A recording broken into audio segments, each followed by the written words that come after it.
અહંકારના વિશે ચાલો એક નાનું સરખું ઉદાહરણ જોઈએ. મગધનો પરાક્રમી રાજા અશોક પોતાના અહંકાર અને મહત્વાકાંક્ષાઓની પૂર્તિ માટે સમગ્ર રાજ્યને યુદ્ધના ભયાવહ દાવાનળમાં ઝોંકી દીધું. તેનો આતંક સમસ્ત રાષ્ટ્રમાં પ્રસર્યો.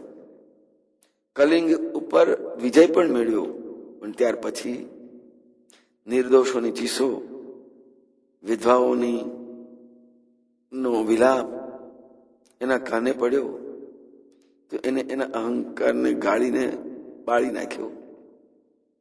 બીજાની નિર્મમ હત્યા કરવામાં સુખ લેનાર અશોક ભગવાનને ધર્મને શરણે ગયો અને સેવા, સાધના, સહિષ્ણુતા એ જ એના જીવનનો એને મંત્ર બનાવ્યો.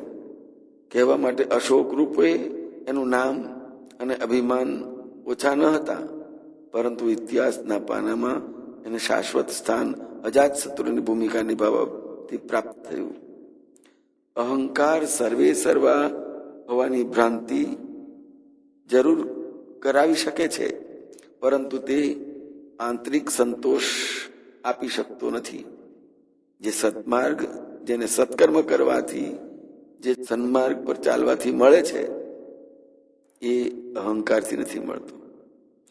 અશોકનું જીવન આખું પરિવર્તન થયું, એ જ શાશ્વત સત્વનું પ્રતીક છે. સદવિવેક, ઉદ્દેશ અને ઔચિત્યને અનુરૂપ નિરંતર કાર્યરત રહેવાથી સંઘર્ષશીલ થવાની પ્રેરણા આપે છે.